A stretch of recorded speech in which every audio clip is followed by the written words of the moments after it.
ચાલો મિત્રો, આપણે હવે આજે નવી વાર્તા સાંભળશું અને આપણે દયારામ બાપુ પાસે, જે મારા પપ્પા છે, અને આપણા ભાણીઓ ભાણકી, અને અમે વાર્તાઓ સાંભળી છે ને નવી.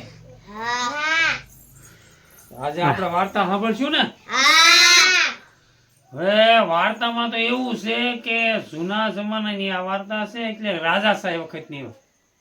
જો તમને મજા બહુ આનંદ આવે તો હકારો દેવાનો, કારણ કે જૂના જમાનાની અંદર એટલે કે જુનાગઢની અંદર નવાબ બાપુના રાજ હતા. એ વખતે નવાબ બાપુના રાજની અંદર માણસોને એના જમાઈ પાછા થયા, એટલે દરેક ગામડાના લોકોનો અને રાજાઓનો સંબંધ બહુ સારો હતો.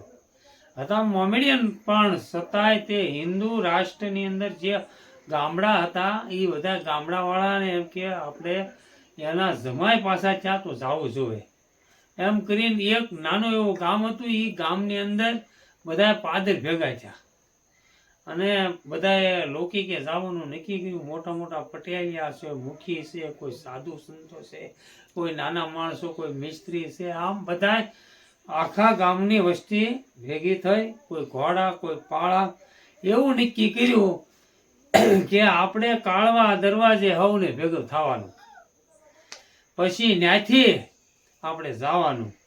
પણ એક માણસને વગર બોલાવ્યો આ નવા લુગડા પહેરીને આવ્યો, જાનમાં જતો હોય. એટલે જાનમાં જતો એટલે બીજા કોઈ જાણેતા માણસોએ કીધું કે એલા ભાઈ, તું ક્યાં જાશો આ નવા લુગડા પહેરીને? ભાઈ નવા લુગડા પહેરીને તો ઠીક છે, નવા બાપુના જમાઈ પાછા થયા, મેં ગામમાં વાત સાંભળી, એટલે મારે એ તમારી હારવાર આવવું છે. તું આવ્યાનો વાંધો નહીં, તું કોકના રૂવાડા હળગે એવું કઈક બોલીશ, તું તો મૂર્ખ્યા માર ખાઈશ, તું અમને ખવડાવી. અરે ભાઈ, મને આવવા દો. અડીકડી વાય, નવગણ કૂવો, નો જોયો હોય જીવતો મુવો, આ બધું હું જોઉં ને, ઉપરકોટ, ખાપરા કોડિયાના ભોયરા. ભાઈ તું જો એનો અમને કાંઈ વાંધો નથી, પણ તું ન્યા કઈક બોલીશ ને તો તું મૂર્ખ્યા માર ખાય, પણ અમને ખવડાવીશ. સમજાણું ને?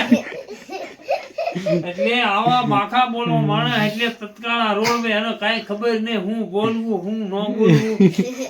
કીધું ભાઈ ન્યા સેનાતમાં રાજા મહારાજાની જાય તો ત્યાં શાંતિથી મોઢે ભાર રાખીને બેહવું પડે. એના જમાઈ પાછા ત્યાં કાંઈ બોલવાનું નહીં. કઈ એમ કરો માં, મને આવવા દો, હું કાંઈ બોલી નહીં, અને શાંતિથી બેસી તમે લોકી કે રાજો લોકી કરજો. એનો કોઈ વાંધો નથી ભાઈ, તું જાય એનો કોઈ વાંધો નથી, આવે એનો કોઈ વાંધો નથી. કે તું આવ એનું આપણે એક ઠેરાવ ગામના બધા લોકો કરે કે ભાઈ તારે કાંઈ એ બાપુની સેનાતમાં કાંઈ બોલવું નહીં, અને બોલ તો આપણે શું કરવું. એ કે બધા કે આને ઘોડાને જોગાડ આપવાનો પાવરો આવે ને મોઢે પાડી ગયો કે તારે બાપુની સેનાતમાં કાંઈ બોલવું નહીં. બાપા નહીં બોલવું, મને લઈ જાઓ. ઈ કે ભાઈ હાલો, હારે લીધો, એનો ઠેરાવ એવો નક્કી કર્યો અને મોઢે જોગાડ આપવાનો પાવરો બાંધ્યો. એટલે માણસો ત્યાં ખાળવા દરવાજે બધા લોકો ભેગા થયા. ત્યાંથી નવાબ બાપુના રાજમાં ગયા અને મોટા પટેલિયા ગામના મોટા મોટા માણસો હતા એની બધી લૌકિક કરી. નવાબ બાપુને આગળ જઈ અને બધા વિલા મોઢે વાત કરી. બાપુ જમાય તો રાજના થાંભલા હતા, આમ વાત કરતા હતા, હમે ખરખરો ઝીલતા હતા. જૈસી અલ્લાહ તાલા કી મરજી, માલિક કી ઘર કિસી કા નહીં ચલતા. આ રીતની લૌકિક વાર્તા એને આમાં આમી લૌકિકની વાત પૂછતા હતા કે જમાઈ પાછા થયા એનું ખબર અંતર પૂછ્યા કહેવાય. ત્યાં નવાબ બાપુની નજર પેલા બાખા બોલો જે માણસ હતો એની આમો પડી, અને આ એ ક્યાં ઉસકો પાવરા ક્यों લગાયા કે બાપુ તમારી સેનાતમાં કાંઈ બોલવું નહીં, એવું ગામ લોકોએ ઠેરાવ નક્કી કરી એને અહીંયા લાવ્યા છે, એટલે કાંઈ બોલવાનું નહીં હાટું બાંધ્યું. બાપુ એને રહેવા દે, માયાને બોલાવે જેવી નથી. નહીં નહીં કુછ ભી બોલેગા मैं सहन करूंगा, ये भी हमारी बस्ती है, हमारा बेटा बेटी है. પણ નવાબ બાપુને કહેવાથી જેમ આનો પાવરો ખસેડવામાં આવ્યો એટલે આનો મીણો વિચાર કરવા મારા ગામના આ નવાબ બાપુના પેલા ખોળાના થઈ ગયા પણ આઈને ખરખરો કર્યો ને એની કરતા એની માથે ઈંડું સડી જાય એવો ખરખરો કરવો છે અને આપણે ક્યાં કોઈ લઈને ખાધું આપણે કાંઈ કોઈનું લઈને તો ખાધું નથી ખરખરો બેઠા બેઠા ઉલ્યો કરવો અને જો ડફ લેરો ઉભો થઈને આગલો પાડ્યો નવાબ બાપુ હો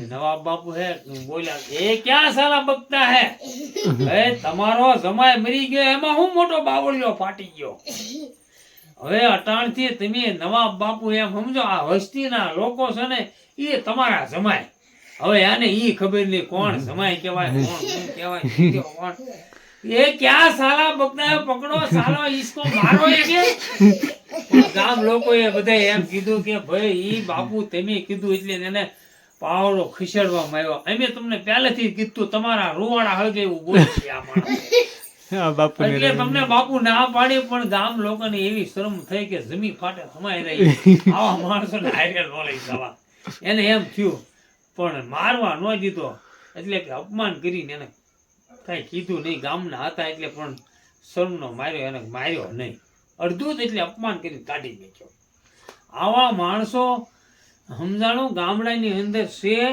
અને હજી એવા માણસો બોલે એને ખબર નથી હું હગા થાય હું છે હું સંબંધ છે કાંઈ ખબર નહીં એમનો તત્કાળ રોડવે વ્યવહાર શું કહેવાય સમય શું છે કયા સમયે ક્યાં ભાર રાખવો ક્યાં બોલવું ક્યાં ન બોલવું કોઈ લોકી કે ક્યાં હોય તો મોઢું વિલેન એટલે મોઢું બંધ રાખવું કોક ન વાત કરતા આવડે કોકને સાંભળવી શાંતિથી અને લૌકિક કે ગયા હોય તો સાનું માનું બેહીને જે કાંઈ થયું હોય એ સાંભળવું લૌકિક એટલે બહેણું એટલે આપણે બહેણું હોય કે કોઈ પાછું થયું એની પાછળ આપણે જઈએ તો 5 નામ ભગવાનના લેતા આવડે ને તો લઈએ કોઈ સાધુ સંત કે કોઈ ભગત માણસ હોય ને કોઈ વાત આવડતી હોય 5 વાત ઈશ્વરની એની પાછળ એનું હેતુ એવું છે કે 5 નામ ઈશ્વરના લેવા અને એ નામ લે એટલે પવિત્ર બધાના કાન થાય ને એના આત્માની શાંતિ થાય પણ અમુક ઠેકાણે તમે જાઓ ને લૌકિકમાં ત્યાં નકરી બીજી જ વાતો હાલતી હોય ફલાણો ધંધો આમ ને પૂછડો આમ ને આમ ને આમ ને આ બોલ્યો આમ ને આ